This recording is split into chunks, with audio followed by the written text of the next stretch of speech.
reasons that you don't want a client who fails to get to the top twice, but the way you play it, this is Rob Hall and his generosity and his passion for other people, sharing his passion in succeeding and the joy of being at the summit.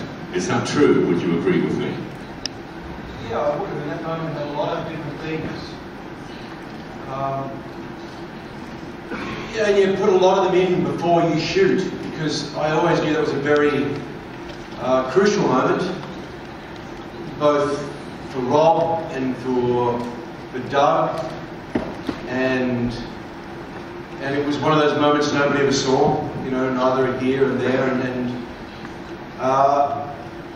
so I just put a lot of food into the fridge there, and then when Bolt and I shot it with John, we shot it, you know, very intensely, very hard, you know, a number of times, and you just hope that it comes out right, because, you know, at that point, you know, on a number of levels, I think Rob must have believed that he could get Doug up and down safely, and you know, yeah, you just want to infuse it with you know, compassion and intelligence and strength.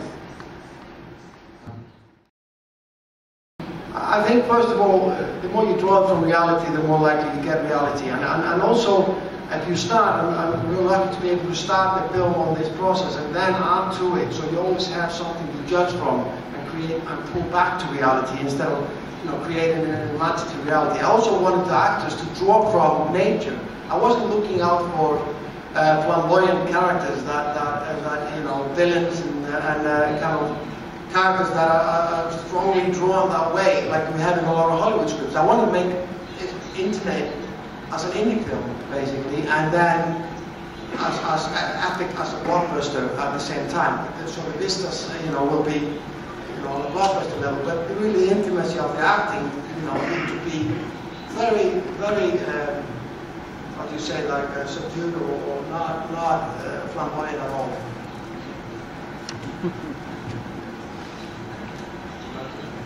I think it would have been impossible to make this actual story without going there, because it you know, it is a struggle of going there and trying to come home or not coming home, and you know, and Balthazar and Tim Bevan both stuck to that from beginning to end. I think if we had shot it in a studio, we probably would have had Rob coming home, you know, and being a father, but that was not the story we were making.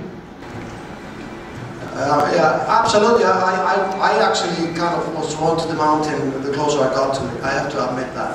And I do understand people that ultimately do this, either for passion or for work. You know, I think in some ways, you know, you get the most real version of yourself. You get to the core of who you are, and there is something very existentialistic. It is almost, you know, animalistic. Figure out who you are in the nature and how you function in nature, and I think, and of course, any ambition can be drawn to it, you know, and to a mountain. There's a lot of questions in that one question. The relationship. I mean, look, we didn't know what Bolt was getting us into. A lot of directors say we want to do this for real. We want to bring you in the elements. We want it to be you against nature. And most of them aren't telling the truth.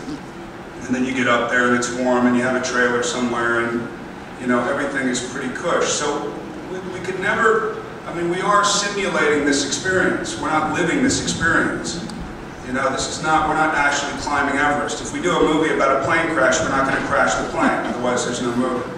So, but we are trying to simulate and experience as much fear as we can and as much discomfort. And I think without knowing what Bolt was trying to create, what it did create is a camaraderie within us all. It was our own little war, per se. And you know, we were in Vasanalis, a little village that we couldn't leave, so we had to live the dramas every day of each other's little personalities. And sometimes you didn't want, you know, Jake and I wouldn't want to be around each other. It would be Jason, it would be Mike, Kelly, it would be John, and everybody's going through whatever they're going through because it's an isolated experience. Okay, not little personalities, big personalities. Thanks, Gene. You know, I think ultimately, when we went to, and I won't tell you where that is in the film, but when we went to London, something happened, something broke, and it perfectly paralleled where we were in the film. And you can see it in the film. You guys don't know where it is, but we know where it is. Where there was once we came to London, we weren't in the mountains ourselves with nobody else having to deal with each other day in and day out. And we really missed it. And there was something that happened during the film at that point where we all wanted to kind of be done with it. The whole romance of doing the film, the idea of doing the film had worn off, and it was like, okay, we want to go back to Los Angeles now, thank you very much. And that's when it got very real. And that's when I think the film gets very good, because you can feel it in the film. So I think what Ball created was an experience, a manipulation that very much helps in seeing your guys' reaction to the film. It seems to be a visceral reaction and not just a spectacle that you're watching. Something that actually happened, and you know, I wasn't even fully aware when I took on the role how the story had impacted Scott Fisher's family, and particularly his children, who contacted me directly and were a bit worried about how their father might be portrayed. And it was actually a beautiful thing to sit down with the two of them and to hear who their father was to them, and to feel him through them.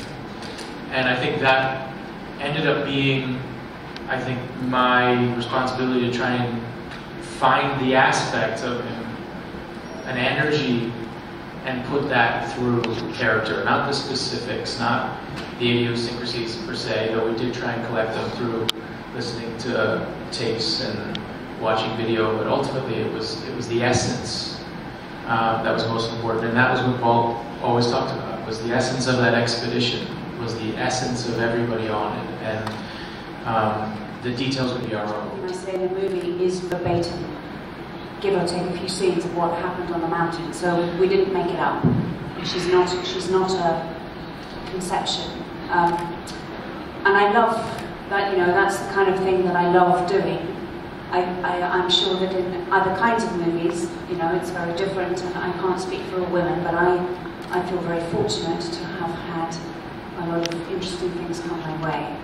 But I know that's doesn't go across the board. I think women do get a bit of a rough ride. Oh, yes, and one of the great heroes of this film is Yasuko Namba, the Japanese climber who would have been the first woman to climb 7 peaks. And she was in her own right an extraordinary event. I think, you know, and we have a great climber here, Jan Arnold, who is Rob's widow. So I don't think it is a traditional, you know, just a male-dominated world at all. We were all interviewed in Los Angeles by a woman who had summited Everest. There are probably more men than women, but it doesn't qualify you any better to do it. It is a difficult thing to bring a story back to people who may not want to hear it again, so it was, again, important to us to find what truth we can find. Certainly, anytime you tell a story that's true, you retell a story that's true. It's subjective. We don't know everything that happened, but all we can do is really alongside Paul and speaking to people who knew the people who played, to just do our best to ferret out what truth we could. And it's that.